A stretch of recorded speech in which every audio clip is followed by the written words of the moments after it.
Hello, everyone. We're here to honor Harold E. Vitalie, who is a history teacher at Moundsville High School, along with John Marshall High School. We're going to bring about his students for his class, and hopefully colleagues will show up as well. Hope everybody's out there right now. Yes.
Chad Mitchell, how you doing?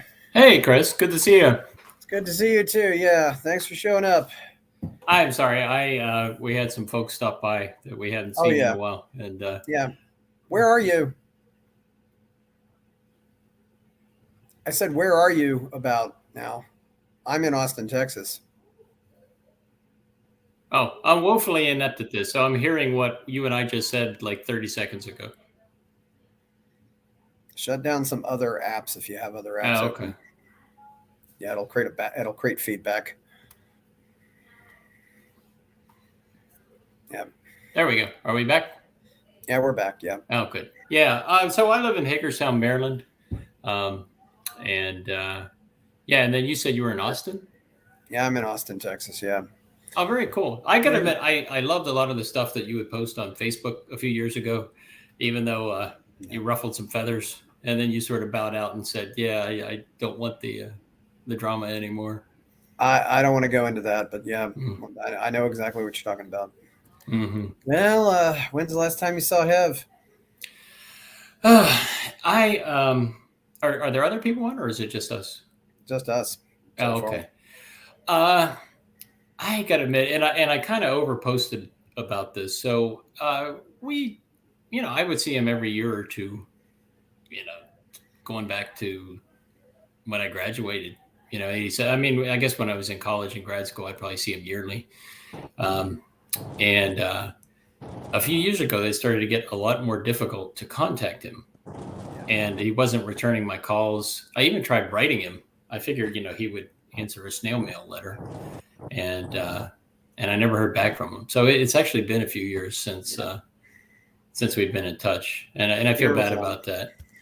The sad thing about funerals are the regrets, right?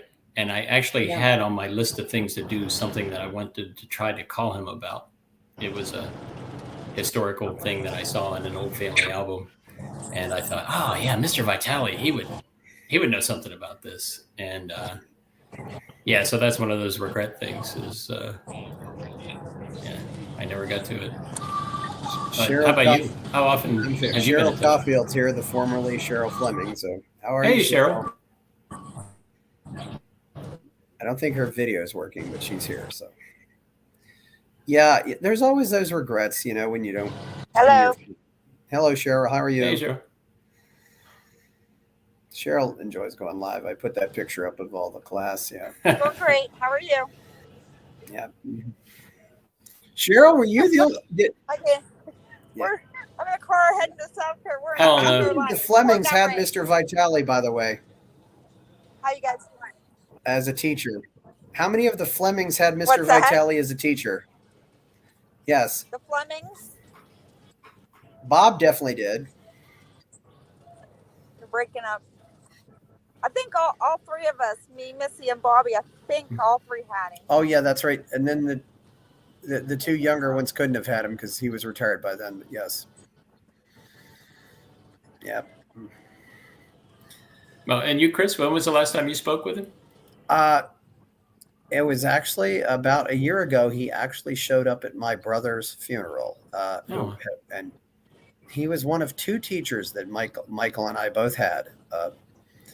Michael and I were 17 years apart in school, so we didn't have that many common teachers, but he was one of them. Mm-hmm. I had quite a few teachers with my other brothers, but none with Michael. Yeah. So, yeah. So what can you share with us, Cheryl? You're back in Moundsville, I assume. You're breaking up. Mm-hmm. Yeah. What's that? You're back in Moundsville, I assume. What'd you say, Chris? You're back in Moundsville, I assume.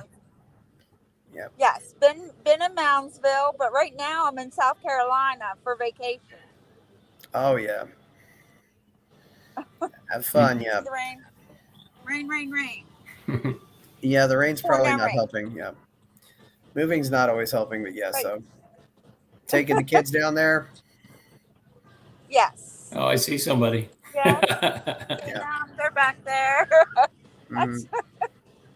That's my youngest. Yeah. He's 13. The daughter behind is 14, going to John Marshall. Oh, geez, yeah. Wow. Yeah. And Chad showed up. Yeah. Yeah. Yeah. So how many you got? You all had quite a few in your class. We didn't. We only had like 9 in my class, I think. It wasn't Oh that many. goodness. Yeah, there must have been 20 something. I mean, it was a good sized class. There were a lot in the last one too. Yeah, but didn't get many after that. It was. Yeah. Yeah, it's a beautiful day. Yeah. Something that I've been thinking about. Well, and I think both of you, based on your Facebook, have an interest in, is his longevity is pretty remarkable. I mean, for his age to be so independent, and kind of going through the Facebook stories and my own recollections. I mean, kind of 3 things come to mind. As he was physically active. He used to go to that Howard Long exercise center at Wheeling Hospital. And I can remember him describing he would just go to the exercise machines and just go down the row and do a set on each one. And I think in one of the Facebook posts, someone said even recently they had seen him there within the last, I don't know if it was weeks or whatever. So that was one thing. 2, maintaining relationships and contact with people, even though I was having difficulty contacting him. And 3, just a curious mind, just always learning and, continual learning through life. And so, there's a lot of podcasts, there's a lot of books out there for longevity tips. And I feel like he was doing at least the big 3, maybe even more that we could all learn from. Yeah. He was doing things he enjoyed and things he cared about. And I think he had people who cared about him, and that was important, even though he never got married or had a family. It's in fact, he didn't even have any siblings, I don't think. No, as far as I know. Yeah. And I mean, I don't know anything about the Masons, but I believe at least once he was the top guy in West Virginia, whatever they call the, president of the thing. So he was actively involved in the leadership structure. This was a comment. This guy didn't even know Mr. Vitalie, but when I posted, about Mr. Vitalie's stuff here, he read his funeral and said, accomplished professionally and Masonically. The awards he was granted speaks to his character. And I assume that guy knows something about the Masons, which I found very interesting. There were some nice things said about him. I mean, and then there was that. I mean, certainly you see the things posted on the in the Monarchs Remember group. That was good. I grabbed a few things out of there, like. Oh yeah, I just joined that one. My cousin invited me, so I don't think I looked through the postings about Mr. Vitalie on that one. Yeah, well, you went to Union, Chad, so you didn't have Mrs. Kamlowski, but Cheryl might have had Mrs. Kamlowski, and here's what Mrs. Kamlowski said. When JM first opened, the auditorium wasn't finished, the lecture classes could not meet there. Consequently, big lectures like social studies were held in the also unfinished shop classes on the first floor. We sat on metal folding chairs, the ones that you needed for 15 minutes, and tried to take notes. This, too, was a challenge since there was no swing up desk services on those chairs. It was Mr. Vitalie's turn to lecture on Imperial Russia. That man brought that era as alive as if he were watching it as a movie. I did not take one note, didn't need to. I remember rushing to that classroom to get a seat in front. I am usually a last row dweller. At no time in my many, many years of classroom lectures have I hung on the words like I did for that lecture series. His next lecture series was just as mesmerizing. When he retired and subbed in my building, he told me to call him Harold. I never did. He deserved way more respect than that from me. I know this comes off as gushing, but the guy was a master of his craft. Rest in peace, Mr. Vitalie. Yeah. Wow. Yeah, it was nice. Oh, yeah. Hello, I don't know. Alexa, we got away what is from that on, Chris? We got, what was what on? That was in the Chester Where's Greenwood all that group. at? That was in the Chester Greenwood The group Chester in Facebook, Greenwood. but it was also in Monarchs Remembered and Not Forgotten. Okay. Yeah. Mm-hmm. I'll have to go back and read all that. Yeah, there's always a lot of nice comments there. It was funny how a lot of people just said thoughts and prayers to the family when he didn't when he did not really have family, but he was 85. 85. Yeah, Okay. he taught at Moundsville before he taught at JM. So His students were his family. I think the students weren't. I didn't know about the Masonic side of him at all. I'd say that was his family as well. He still had that family after he left teaching. There was a package or something. He retired quite young. Yeah, it was when I was in college. There were those various strikes, teacher strikes, and it seemed like it wasn't long after that.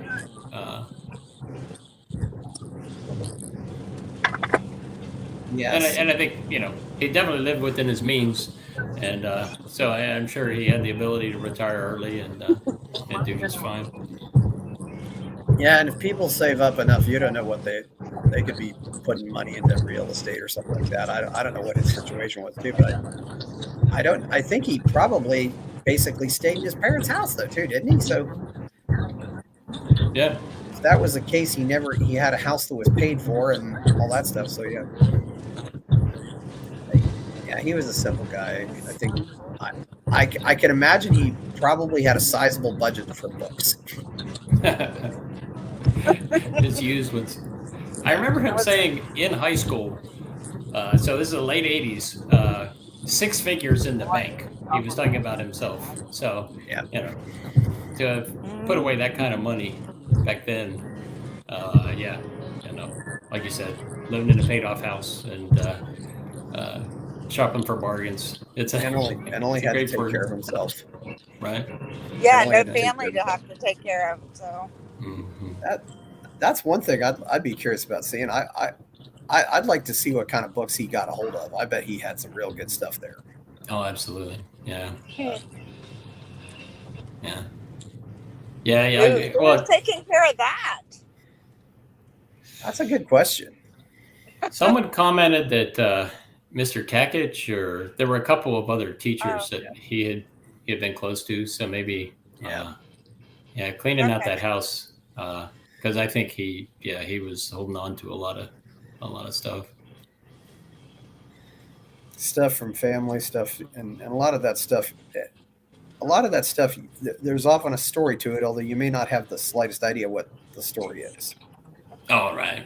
Yeah. I mean, when we were going through my brother's house, we found out from somebody, that clock used to belong to Sam Shaw. I said, okay, yeah, you didn't know that, but then that's why somebody wanted it. It was Sam Shaw's clock. But, yeah, and then they came and got it and gave us money. So, But I plan to go on Tuesday to the funeral.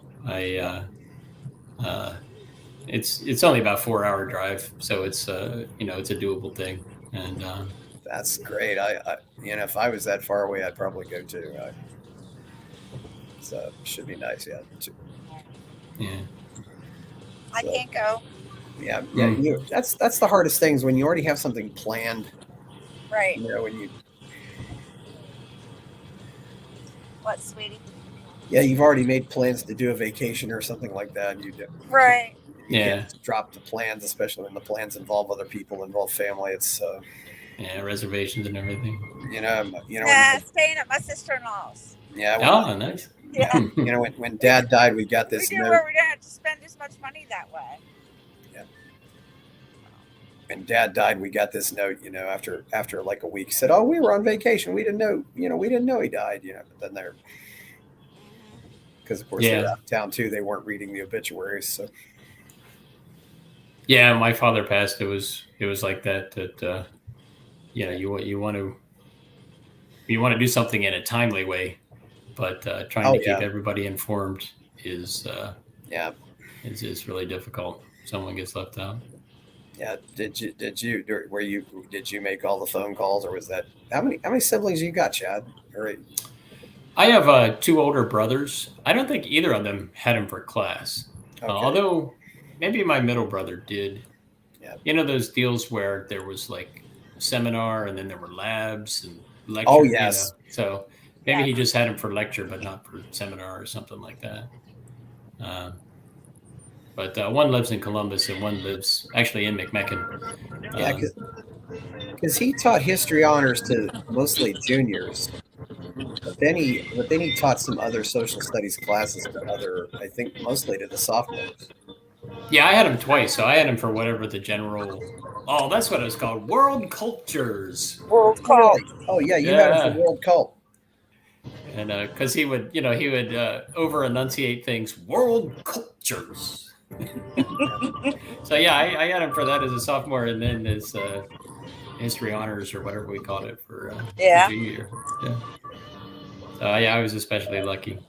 But yeah, I mean, I haven't bothered to keep in touch with any old algebra teacher or science teacher or something like that. But yeah. But I always kept in touch with him, and I can't imagine a Facebook group. It's funny. The Chester Greenwood Club is like 98% of people who loved and adored Mr. Vitalie, and then maybe 2% interest in actually earmuffs. It's not like anyone was in it for the Chester Greenwood part, right? Okay, yeah. And the Moxie. Oh yeah. Yeah, never really liked this stuff much. No, I didn't either. Yeah, never did either. I've seen it. I've seen Moxie on sale in two places. One was actually there's actually one place down around here in Austin, and then the other was in New Hampshire. Oh, okay, yeah. Yeah. Where are you at, Chad? We live in Maryland. I retired from the Navy about 20 years ago, 7 years ago. I retired after 20 years in the Navy, and I do like consulting stuff in hospitals related to radiation, radioactive materials. Wow, that's wonderful. And what are you doing, Chris? Oh, I'm doing server work, and I'm starting a business. So great. Yes, you're in Austin, Texas, you said? I'm in Austin, Texas. Yes, I'm not sure how much longer I'm going to stick around here, but a lot of your stuff was about economics. Did you study economics or more like computer stuff? More computer stuff. I post a lot of different things. So I'm very opinionated. I would have loved to have gotten to talk to Hev about my travels last August. I went to Poland and Austria, and as I refer to them by their real names, Sakhart, Velo, and Hayastan. Nice. Georgia and Armenia, that is. Oh, my goodness. I went to Georgia once through the Navy. Yeah. And I always say, it's nothing like the Ray Charles version of Georgia. I mean, it was, when was that? 2001? There were people would sell gasoline alongside the road from 2-liter bottles. It's crazy. Hi, Bob. How are you? Bob initially gave me the news. People would sell gasoline alongside the road from 2-liter bottles. It's crazy. Hi, Bob. How are you? I'm doing okay. Use out your other apps, please. People would sell gasoline alongside the road. Yeah, let me. We're getting feedback. Hi, Bob. How are you? Close out YouTube. Close out Facebook. If you're I'm working on it. How's that? Yeah, that's great. Thanks. Well, I'm in Moundsville. Yeah. I just got here, and I'm doing all right. Only one in Moundsville. There's several others that probably, when I tried to get in on using the thing from the Facebook page, I had a lot of trouble getting through, and I finally got on through the StreamYard thing. Yeah. So anyway, I'm here tonight and maybe tomorrow night, and I'm here for the viewing and the funeral, and going to hang around for a day maybe and visit a little bit. I live in South Carolina. I went there after I got out of the Navy. Chad, I gave him 6 years, and there's a large department in Carolina, and I worked there for 25 years, and I do a little consulting still for different department energy contractors. We've Anyway, got two people who are in the Navy and now are consultants. Interesting. Were you in nuke, Chad? It would be stolen valor for me to say I am nuclear trained. So I was in the medical part of the Navy. Oh, and okay. Well, the true warriors look at the medical people as sort of like barely in the military. But I was a radiation health officer. So Admiral Rickover, had this vision of medical people who supported the nuclear propulsion program. So the physicians are called undersea medical officers, and the scientists are called radiation health officers. And so we work closely with the nuclear propulsion program, along with the strategic systems, nuclear weapons people, and then there's also medical research and other stuff that goes on. So so I would say I worked with the nuclear propulsion program, but it would be wrong for me to say that I was a nuke, because they love to think they're the smartest ones in the room, and I wouldn't want to deflate that. Oh no, we had, and it depends on where you were in the nuclear infrastructure. Even within the subset of nuclear guys, there was all kinds of segregation of cultural hierarchy, depending on whether you were a mechanic, electrical, or a reactor operator, electronics technician. And so, but I was sort of a jack of all trades, and so it gave me a lot of opportunity in the commercial nuclear world first, and then the Department of Energy. So, but so I'm here. On carriers, guys like me work closely with the ELTs. So now I'm afraid you're going to think that I'm shady like an ELT. Oh no, well I was an ELT. Vitalie. Oh, okay. Well, there you go. We'll get along great. Mr. Vitalie. Okay, so I first met Mr. Vitalie when I got into DMLA when I was about 14 years old. This living DMLA in the Wheeling chapter for sure, but he was also the sponsor, and I can't remember the names of all the different positions that he's held in the organization, but he was basically like our chief sponsor. And then when we went to start up a Moundsville chapter, he was the guy that sort of ran all the traps for that.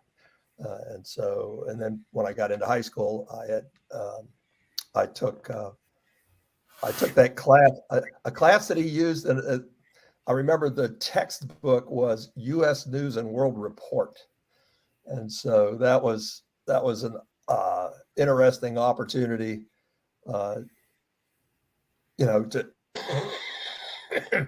to learn how to think differently. My least favorite trick that he used. There you go. My least favorite trick that he used to use was he would make you read something and express a position, and then he would assign you to argue the contrarian position, so that you really had to dig deep on both sides of an issue, which is a skill that's sorely lacking in a lot of modern arguments about almost anything.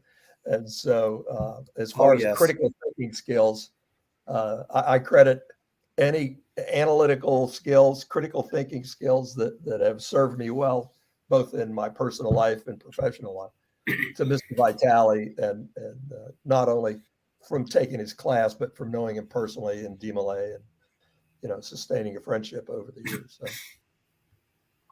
Yes, he really taught me how to look at the big picture. The realization that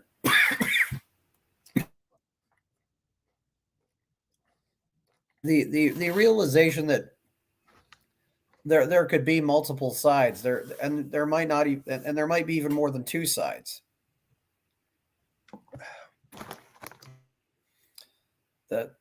That if we read about World War II in an American textbook, and we read it in a English textbook or a French textbook or a Russian textbook, we'll probably get all these different points of view. And well, I saw him. I took him to lunch. I can't remember, October, I think, to just to visit, he was available to go. And so we went and talked for about an hour, and it's just like kind of listening to NPR radio for an hour. You're gonna get a snapshot of about 8 or 10 different issues, and he's gonna rattle off what he thinks about them, and you got to jump in there and try to have a discussion about alternate opinions. But he was certainly the most well-informed guy that you ever wanted to have a discussion with about any topic. And man, he could throw some strange things out there. Talk about an eclectic knowledge base. He was the guy. I mean, there was just nothing you could bring up that he didn't know something about. Yeah, I can imagine eclectic. Yeah, and he was so good at telling stories. Yeah, Bob, we were speculating. I don't know if you saw, but I bet he had a whole lot of books at home. Did he? Mr. Vitalie had a whole lot of everything. Yeah. And he went through a couple of years ago, I think, and he got some help to come. But been several, he just loved to go out and hit the resale shops, especially yard sales, you name it, looking for just odd little things that caught his fancy. Yeah. Well, I know on one or two occasions I would see him outside Paradox Bookstore. And I wore my Chester Greenwood shirt into that store once, and Tom knew exactly what that shirt was about. Oh, damn. Tom, the owner of the Paradox Bookstore. I was going to bring it, and just, I was just getting ready to get up here. I have a lot of things going on at home, and my wife does medical things. And so I was terribly distracted, and what normally takes me 30 minutes to do, because I'm used to getting a phone call and having to go find an airplane and get somewhere. So I mean, it's not unusual for me to get a call and be on an airplane in 3 or 4 hours. It took me 3 or 4 hours to pack a bag for a 2-day trip. I couldn't believe it. Anyhow, so I forgot. Yeah, Mr. Greenwood. Yeah, you flew up so you're flying up to, probably flew into Pittsburgh from where? Oh no, I drove. Okay. It's a 9-hour drive, and that's with gas and stops. And even if there were a nonstop flight, which there isn't, of course, but you add the driving time, the nearest airport's about an hour away. The waiting time, you got to be there early, right? Then you got to fly to Atlanta. In that part of South Carolina is, even if you die and go to heaven, you have to go to Atlanta first. So, it's actually takes just as long to fly as to drive, and then, you got to go to Atlanta, wait a couple hours, you get your connecting flight, and then drive back down from Pittsburgh. So I just get the car, and I was here. Could have been rent a car and all that. Our thing. Yeah. So, Bob, your connection is breaking up a little bit. Did you say he started to clean his house out a few years ago? He got a little help, I'll say, organizing. And I think he actually got rid of some stuff. But he had quite a collection of stuff. So, and Robin Capehart is his executor. So Robin is responsible for finding someone or some outfit to go through and inventory the house and disposition whatever stuff he had from a large collection of a lot of things. And so I haven't had a chance to have a conversation with Robin. I've just had a few texts from him. I knew that they were close. Did you say he's the executor? Yes. Yes. Okay. It seems like whenever I would see Mr. Vitalie, he would always mention Robin Capehart, even though I've never met him. Yeah, I remember Robin Capehart ran for office a few times. I remember too. He ran for governor. Yeah. Oh yes. Yeah, he ran for governor. Yeah, and he was a professor at West University. He was the president of West Liberty and took West Liberty from college status to university status. And then after that, he went to Bluefield State College and has since taken Bluefield State College from college to university status. So he's kind of got a niche thing going on there. But he was, I can't remember, he was the tax secretary for West Virginia or something. He was in the state administration for a while. And then he went to Moldova, I think, as a to work, with their government as a government project to help the Moldovians do something. And anyhow, but he was him and Harold were very close. Yeah, that's sounds like he's pretty well traveled. Yeah, I didn't really. Yeah, Moldova. I don't hardly know anybody who's been to Moldova. Took his whole family. Yeah, took the wife and kid. A great opportunity for a kid. I don't think the wife liked it much. He still has the kid, doesn't have the wife. Yeah, well, I said, well, after I went to Peru back in 2017, I said, take your kids down there and they'll get to see what poverty really looks like. Oh yeah. Mm. Mm. Yeah. Yeah, it was a lovely, yeah. So, yeah, I didn't realize that. Yeah, yeah. He wasn't related, just an associate then, or a friend.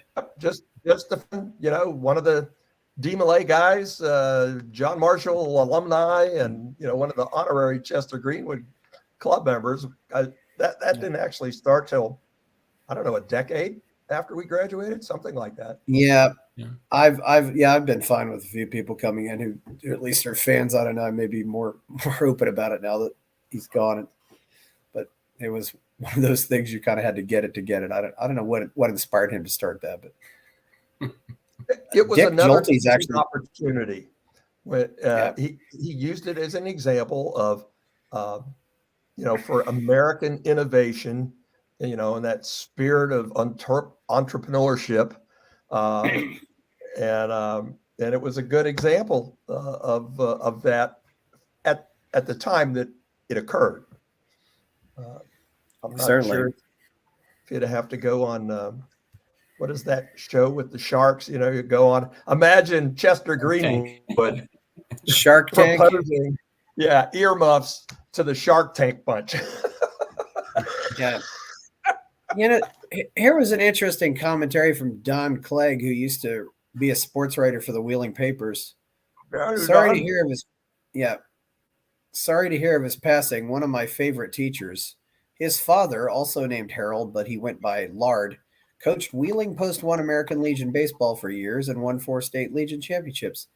Wow. John Beeline was a student teacher for him year after I graduated from JMHS. Said Mr. Vitalie was one of the most intelligent people he ever met.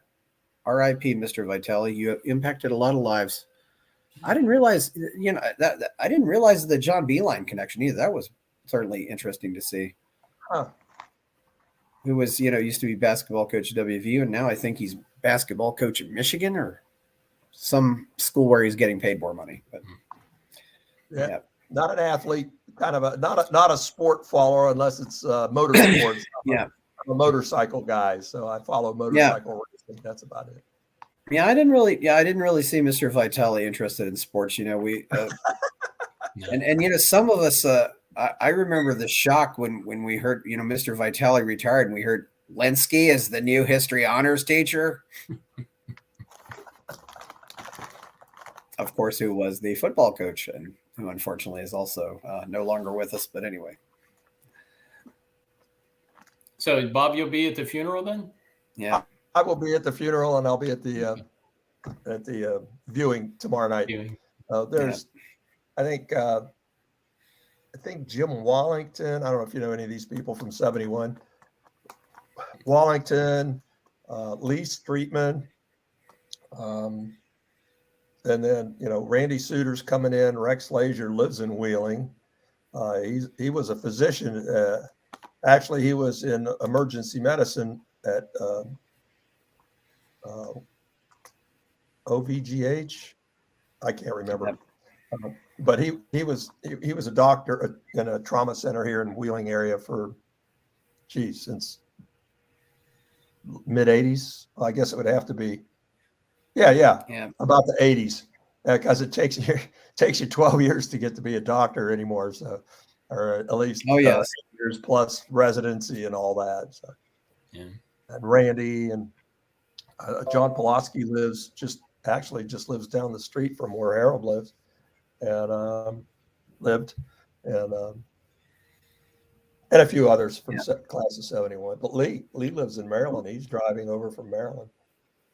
Yeah, my brother Michael was in class of 71 too. He would have, of course, Michael died last June. So, yeah, I knew your brother pretty well. Well, sorry to hear that. Matter of fact, he gave me a yearbook because I actually left John Marshall in the middle of my senior year, and to get residency in New York State.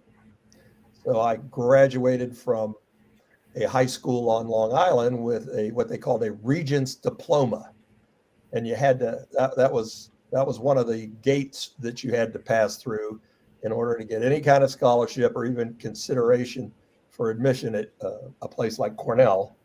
I wasn't a strong enough academic from as an out-of-state student, but anyway, I never did get to Cornell.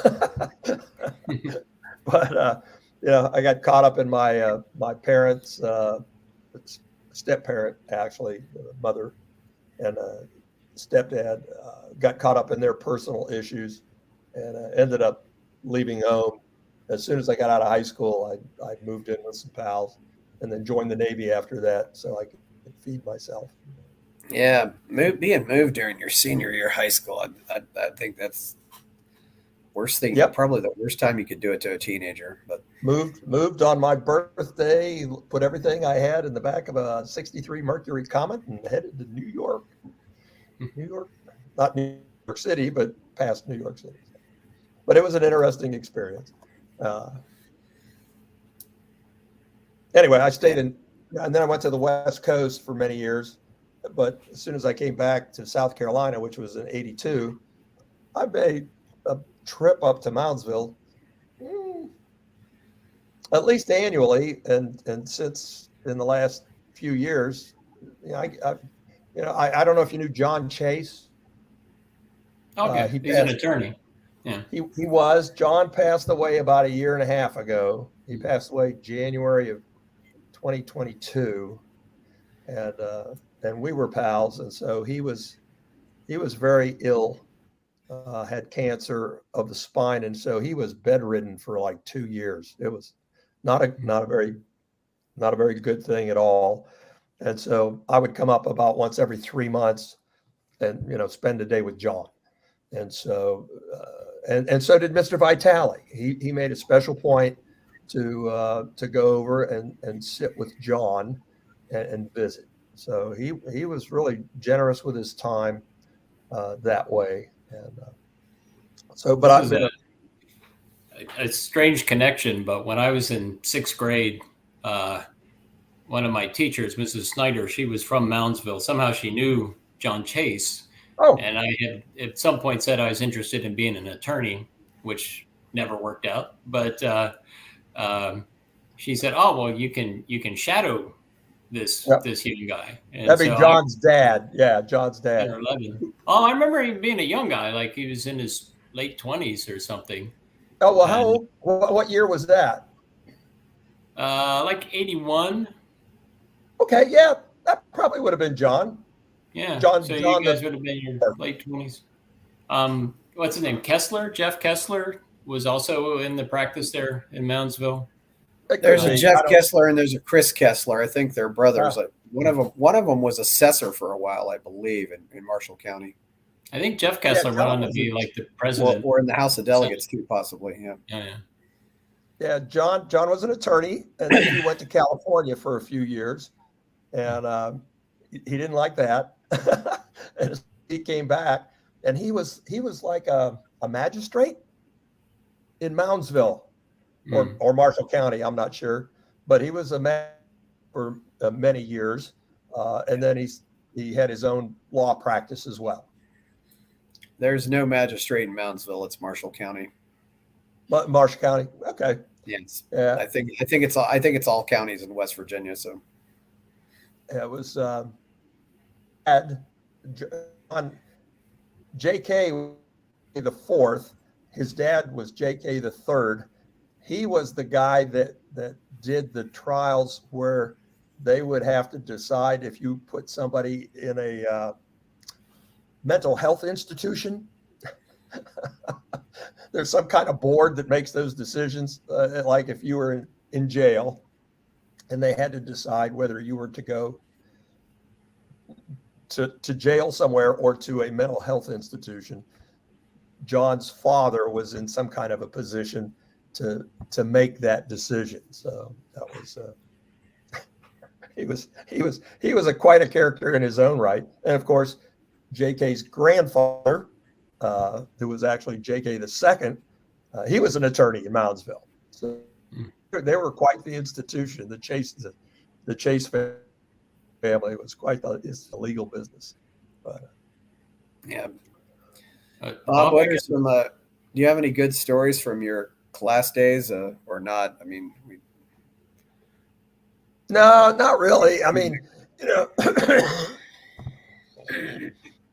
just knowing Mr. Vitalie from, what I don't know if you're familiar with the DMLA thing at all or not. It's a thing for young men, and it's sponsored by the Masonic Lodge thing,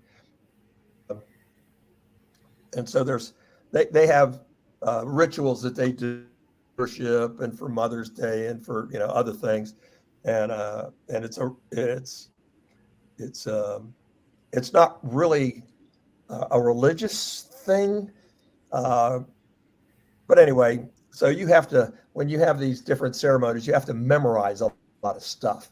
And so he would coach us on these little things in which when you get a new DMLA, they have to go through a little thing and you explain all the different principles of the organization.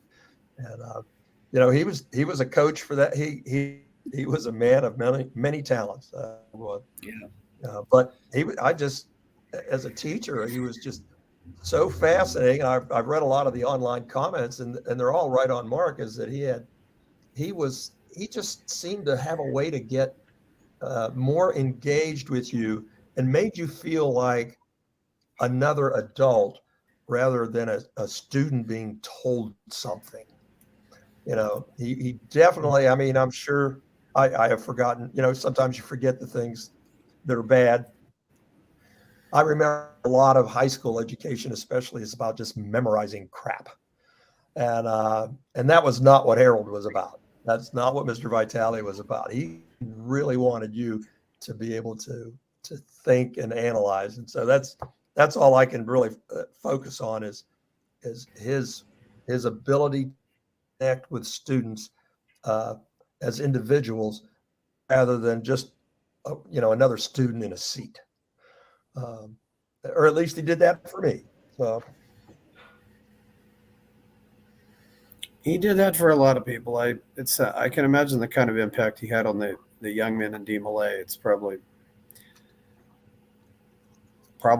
even more so because he probably wasn't as constrained there as you are when you're teaching. So Chad had him twice. I had a what? I said you had him twice. You had him 2 years in a row in school. Yeah. I gotta admit, I was kind of into the sciences in high school, and so I used to give back to him Henry Ford's quote that history is bunk. But I've grown to appreciate it as I've gotten older. And I think a lot of it comes from his perspective and his example, having, gone to visit him in the years after I graduated I mean, it's you can be a unique character and you can be comfortable in your skin without dyeing your hair green and protesting in the street and trying to tear down society. He was someone who supported institutions and civics, but yet was his own unique character. And yes. I think that's a great lesson to take from him. Yeah, he was definitely his own unique. Yeah, he definitely was his own unique character. I can't put him in any kind of a box. I can't really compare him to any teacher I had. I mean, I think on the whole, I was really fortunate to have some really good ones. I mean, he definitely is one of those ones that I remember most positively and can definitely say there was an influence on my life. Well, guys, I have to go call the missus and let her know I got to Moundsville safely. It's been yes, talking of course. to you. Chad, you say you're going to be at the funeral? Yeah. I want to see if you're using a filter or something, because if you graduated in 71, I would have placed your age a good 15 years younger than you actually must be. So you'll see I'm what you wanting think to see tomorrow. this an internet trick. No, that's just Bob. So anyway, that's it's good to hear. hormesis, right? Yeah, the radiation keeps you young. Well, there is, and you probably know this, but there's literature out there that suggests that radiation workers actually experience fewer colds and routine illnesses than the general population. Yeah. And it's got to be because of the radiation. Exactly. It couldn't be any other variables. Yeah, that's it.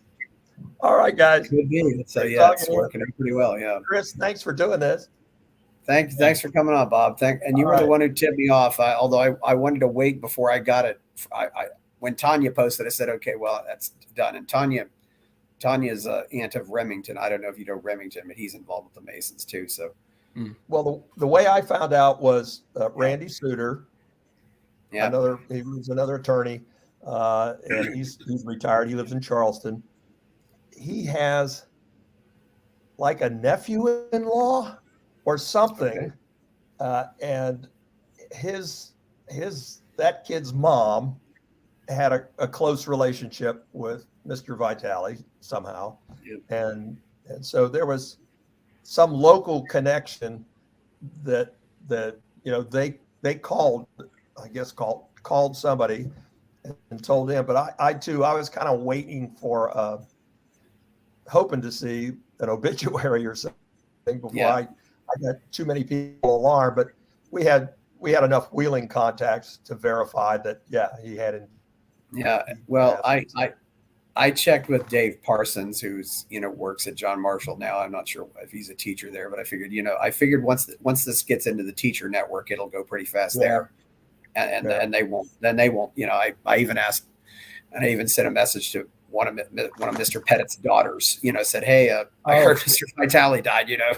Can you confirm this? Never heard back from her, but again, I figured. Once it got into the teacher network, it would spread pretty fast there. So, because the teachers generally keep in touch. And I hate to be morbid, but was it sudden? Do we know the cause of death? Some of the Facebook posts said people had seen him out and about just days before. I had tried to call him as recently as a couple of weeks ago. Extremely difficult to get on the phone because he is busy all the time. And I saw the one fellow post a thing from, I think it was the librarian that said he had just seen him. And then somebody else had said they'd seen him just a few days before he passed. And he was out. He was fine and was talking about all the plans that he had to do things. So that sounded like Harold. And, I think it must have been very sudden. He was recovering from COVID. that was kind of some information that may or may not have had any influence on what happened. Yeah, but he was out and about. He got to do most of the things he wanted to do, and that's I'd rather see it happen that way. Yeah, all right, well, Chad. Yeah, I hope to see you on Tuesday. Okay. Thank you. Yeah. Take care, Chris. Thank you. Bye-bye. Bye now. Oh, that's good. Yeah. Well, thanks a lot for putting this together. I do really appreciate it. I think so too, and I think I'll probably shut down after this. See if anybody else wants to come on. So, or wait. Yeah. But anyway, I'm glad to hear you're doing well, and I like seeing your stuff on Facebook. I'm terrible about not putting much on myself. At the last reunion I went to, they were teasing me that everyone knows that if there's something on my Facebook, it's most likely my wife put it there. Yeah. No, it's fine. Yeah. I remember when I created the group, you were one of the first people I invited, and you didn't accept for like years. Oh, I'm sorry. I'm terrible. You were. Yeah. Just remember, because I remember you came back to Chester Greenwood Day at least once. You came because you graduated when I was, you were a senior when I was a sophomore, and the next year, next year you were there for Chester Greenwood Day at school. I think you and John were both there. Yeah. John and I went to Marshall together. Yeah.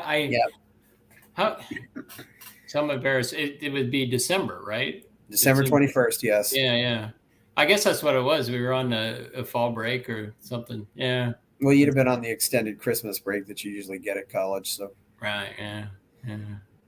Very cool. Yeah. But we'll see. Yeah. Thanks again. I think we can all learn a lesson from Mr. Vitalie and his approach to life. Yes, we certainly can learn a lot. He really lived life. He was naturally curious about things. He also. Yeah. I think that's key. I was starting to say to Bob there, no one ever wants to have a long, protracted illness at the end of their life. And exactly. Some of these longevity podcasts and things I listen to, it sounds a little shocking, but you want to live long and die quick. Oh, exactly. And I think, like I said, his behaviors and curious mind kept him young till the end. Yeah, I think if you're just spending time with younger people. If you look at teachers overall, teachers don't seem to get old that much. Maybe just because they're around kids a lot. Yeah, I think there's a lot to be said for that. Yeah, and I've said the same thing about Dick Clark hosting American Bandstand. Yeah. All those, and he never aged. It was just so. Yeah. He had a great life. I wondered who was with him. He had just mentioned because I guess he had some cousins, but also he obviously had people that were going to take care of this. He probably had that all set up. So when it did happen, somebody was ready to do it. So I could have sworn in visiting with him, like around Christmas, a lot of times he would go to visit some cousins or sort of like relatives once removed or whatever. But I got the impression it was more like in Pennsylvania. It wasn't like he was going all the way to Indiana. It was more like a couple hours away he would go for Christmas. And so I think there's maybe some extended family closer than Indiana. Yeah, Indiana's not that far either, but I wonder if there's somebody else closer. And one of the reasons I want to go to his funeral was that I remember him mentioning one time about in the Masons how as the membership has declined, sometimes at funerals there weren't that many people attending. So I took that to mean it's a big deal for Masons to make time to attend people's funerals, And so I imagine there's probably a lot of people that he knew through that he was involved with to the end. That seems to be the way with a lot of those fraternal organizations. I don't know what's happened. Yeah. whether it be the elks or the moose or the eagles or those things. Right. Yeah. I'm sure they're all seeing declining memberships. It's for whatever reason the younger men just aren't getting involved. I'm not sure what really happens there. Yeah. I mean. Yeah. All right. Well, thanks again. I appreciate you putting this together. Oh, and I'd love to hear more about your naval trip to Sackart Velo, as I call it. So, yeah, I call that because I didn't want to, confuse it with our Georgia here. So, but I love that place. It just seems so optimistic. Yeah, I mean, this was 20 years ago now. Yeah. But yeah, it was still very impoverished, and we flew into Tbilisi, which was run down, and it was the kind of economy where a meal cost like less than $1. It's not run down, Chad. I can tell you that it is definitely not run down. And then we drove all the way across country to Batumi. Oh boy, the Black Sea. They were planning some kind of like amphibious landing exercise, and it was in cooperation, with the Georgian military. So they wanted some medical people to go there and look for hazards and just see. And the beach was just strewn with trash, like abandoned cars. And I'm embarrassed. Like, maybe if I got out a map, I could. Figure out I only went to Tbilisi, but I'll tell you, Tbilisi was not run down at all. It was it seemed like I'm glad to hear that. There was a lot of, and maybe it's because I went to Armenia and it just seemed like it was so far ahead of Armenia. But there was just, and it seemed, but it still seemed like it had this 1950s simplicity about it. Yeah. And I really I loved that. And, imagine where, you still feel like you could trust your neighbor and everybody was your friend, but you have it with modern technology. I mean, go back to Mayberry, but put like a modern day Mayberry or something like that. Right. And that was really nice to see it. Would you consider relocating? I don't know. The biggest obstacle is there's no way in the world I'd ever learn the language. Yeah. But so many of them are speaking English. I mean, I'll learn Spanish. I've said that but that's a lot, because I don't think these little languages are going to last much longer. A lot of them are speaking English. I mean, they've got their own unique alphabet there. Oh, right. I remember that the writing was totally gibberish. Yeah. Yeah. It's a very, very unique place, and granted, since I was there last year, I have not been to a city that had more Ukrainian flags than Tbilisi. Oh yeah, I bet. They were everywhere. They've sent a sizable legion to Ukraine, in fact.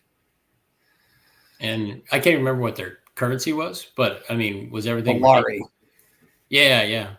Was it Lari? Was everything ridiculously cheap? Like, is it the kind of thing where you could have a place there and go back and forth, and then if your business takes off?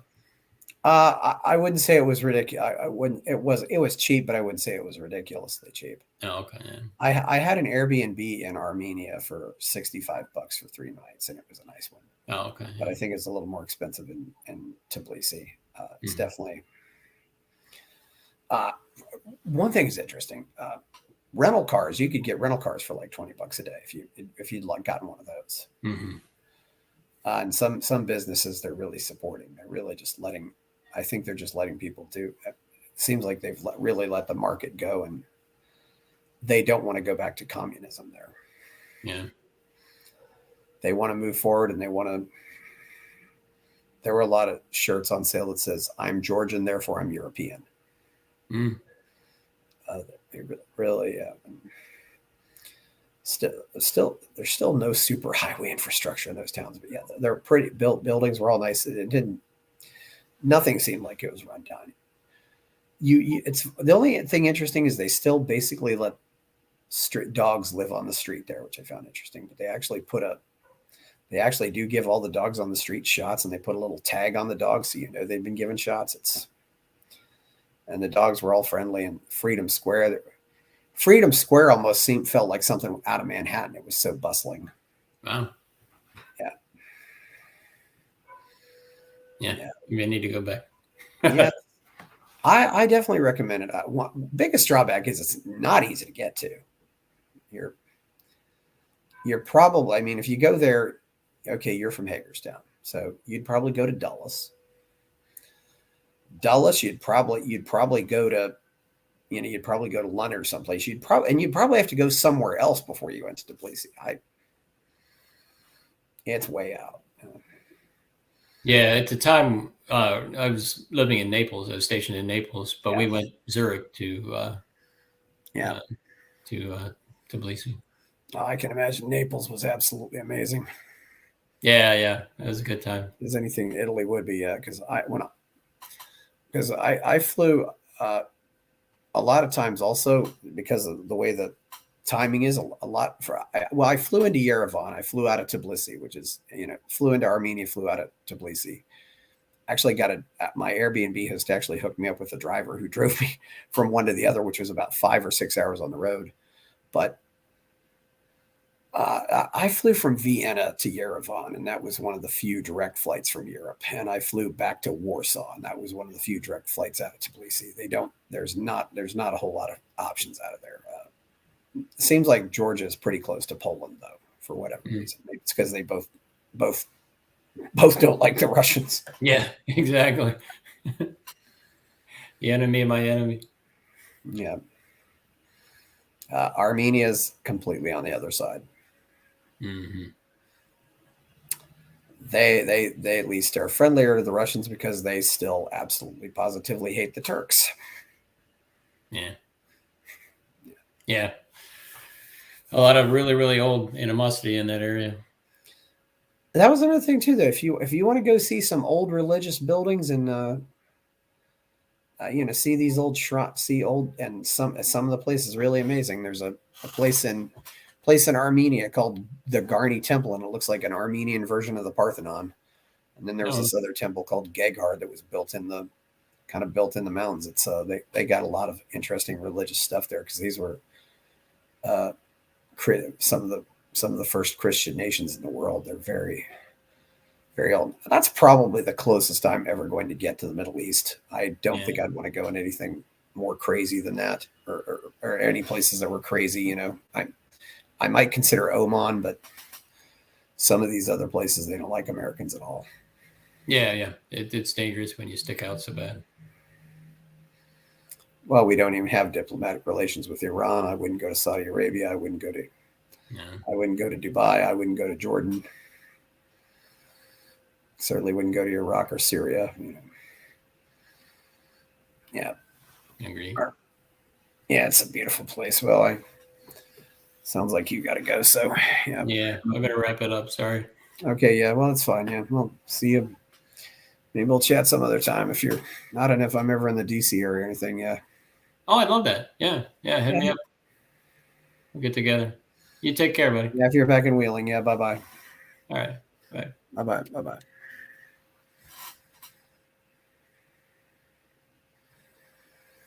Mm-hmm.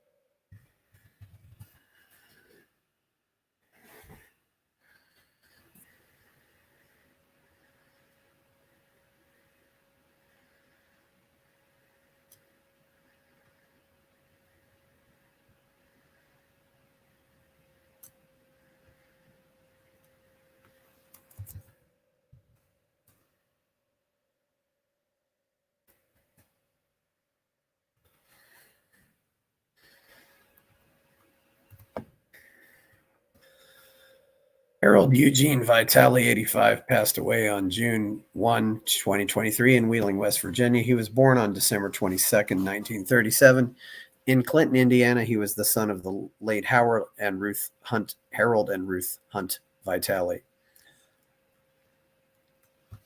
The family moved from Indiana in 1948, and he resided in the Elm Grove area of Wheeling since that time. After graduation from Triadelphia High School in 1955, he attended West Liberty State College, where he received a bachelor's degree in secondary education in 1959. Postgraduate work at West Virginia University resulted in a master's degree in American history. Harold was employed for many years by the Marshall County Board of Education as a social studies instructor. He taught at Moundsville High School from 1968 to 1968 and at John Marshall High School from 1968 to 1989. After he retired from full-time teaching, he continued to work as a substitute teacher in the Marshall County school system. As a youth, Harold was a member of Wheeling Chapter, Order of D. Malay. He later served as ritual advisor and chapter advisor in Wheeling Chapter. He also worked with Moundsville Chapter, Order of D. Malay. He is the recipient of Representative D. Malay Award, Advisor's Honor Key, Guild of the Leather and Apron, Degree of Chevalier, and Active Legion of Honor of the Order of D. Malay. He also served as state scribe of Mountaineer Chevalier Association and 1 year as Dean of Wheeling Preceptory Legion of Honor. Harold began his journey in Freemasonry in 1960. Initially, he was a member of Nelson Lodge No. 30 and later Ohio Lodge No. 1, AFAM of Wheeling. He was also a member of Wheeling Union Chapter No. 1, Royal Archmasons, which he served as High Priest and later served as Most Excellent Grand High Priest of the Grand Chapter Royal Archmasons of West Virginia. He was a member of the Wheeling Commandery No. 1 Knights Templar, in which he served as Eminent Commander. He was also a member of the Ancient Camp, Accepted Scottish Rite, Mountain State Conclave of the Red Cross of Constantine, and Fort Henry York Rite College No. 61, which he served as governor. He later served as Grand Governor of the York Rite Sovereign College of North America. For his efforts, he was awarded the Order of the Purple Cross by the organization. He also held memberships in West Virginia Council No. 7 Knight Masons, Mount Calvary Tabernacle No. 19, Holy Royal Arch Knight Templar Priests, and St. Lawrence the Martyr Council No. 21 Allied Masonic degrees. Harold is survived by several cousins, former Masonic leaders, and former students and colleagues. Friends will be received on Monday, June 12, 2023 from 5 to 8 p.m. and again at Tuesday, June 13, 2023 from 10 a.m. until the time of service at 11 a.m. at Kepner Funeral Homes, 166 Kruger Street, Wheeling, West Virginia, 304-242-2311, with Reverend Margie Carr officiating. Interment to follow at Halcyon Hills Memorial Gardens, where the Ohio Lodge will conduct services. Memorial contributions may be made to John Marshall High School Trust Fund, Vitalie Family Scholarship, 1300 Wheeling Avenue, Glendale, West Virginia, 26038. Thank you, Mr. Vitalie. Rest in peace.